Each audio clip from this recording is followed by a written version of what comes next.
tutor. Curador são dois termos jurídicos que, olha, parecem a mesma coisa, né? Mas na prática, eles definem o futuro de quem mais precisa de proteção. E confundir os dois, isso pode ter consequências bem sérias. Hoje, a gente vai desvendar de vez a diferença crucial entre eles e entender por que isso, no fundo, importa para todo mundo. Pensa bem, tudo começa com uma pergunta. Uma pergunta bem delicada que pode bater na porta de qualquer família. E aí? O que acontece quando alguém que a gente ama, sabe? Seja pela idade, por uma doença, simplesmente não consegue mais tomar as próprias decisões, cuidar das suas coisas? Como é que a lei entra para proteger essa pessoa?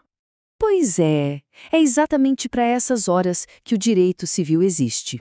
A lei, ela não abandona essas pessoas, muito pelo contrário, ela tem ferramentas, sabe? Ferramentas bem específicas para garantir que os direitos e o patrimônio de quem está vulnerável fiquem seguros.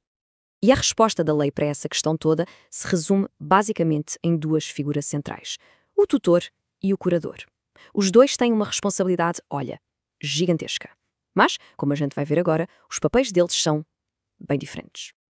Ok, então vamos direto ao que interessa.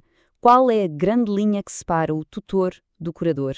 A diferença, assim, a mais fundamental de todas, está em para quem cada um deles é nomeado. E aqui a gente já mata a charada. Olha só, o tutor, ele entra em cena para cuidar de um menor de idade, alguém que não tem os pais para fazer isso. Já o curador, por outro lado, é nomeado por um adulto, alguém que por algum motivo perdeu a capacidade de cuidar de si. Então, de cara, a primeira grande diferença é essa, a idade de quem precisa de proteção. Então, para não ter erro, falou em tutela, pensa em menores de 18 anos que não têm os pais. Falou em curatela, pensa em adultos. E os motivos para um adulto precisar de um curador podem ser vários, né? Uma doença degenerativa tipo Alzheimer, alguma questão de saúde mental, até mesmo dependência química, enfim, qualquer situação que impeça a pessoa de tocar a própria vida. Beleza, já entendemos para quem eles servem, mas agora vem a diferença que talvez seja a mais importante na prática, no dia a dia. Não é só sobre quem eles protegem, mas sobre como eles agem. E é aqui que duas palavrinhas entram em campo e mudam tudo: representar e assistir. Quando a gente fala de tutela, a palavra-chave é representação. O que isso quer dizer? Quer dizer que o tutor age no lugar do menor. Pensa assim, ele é o substituto legal daquela pessoa. Se precisar assinar um contrato, por exemplo, é a assinatura do tutor que vale. O menor não participa, porque a lei entende que ele ainda não tem capacidade para isso. Agora, na curatela, a lógica muda. A palavra aqui é assistência. O curador não substitui a pessoa, de jeito nenhum. Ele age junto com ela. É como se fosse um copiloto, um apoio. A ideia toda é manter o máximo possível da autonomia da pessoa. Por isso, para um ato ser válido, geralmente precisa da assinatura dos dois, da pessoa que está sob curatela e do curador dela. E olha, esses exemplos aqui deixam tudo bem claro. Imagina que um tutor precisa vender um imóvel que é do menor. Com a devida autorização da justiça, claro, só a assinatura do tutor já resolve. Agora, pensa numa pessoa sob curatela que vai comprar um carro. Ela mesma vai lá e assina o contrato e o curador assina junto do lado para validar. A diferença no dia a dia é gigante. Ok, a gente já viu as definições, viu os exemplos. Que tal agora a gente juntar tudo num resumão, um comparativo para não sobrar nenhuma dúvida? Olha só essa tabela. Ela resume tudo de forma bem direta. Repara no critério duração.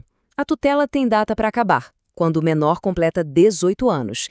Já a curatela, bom, ela pode durar até que a pessoa recupere a capacidade, o que, em alguns casos, pode não acontecer. E ali na função, a gente vê de novo o ponto principal.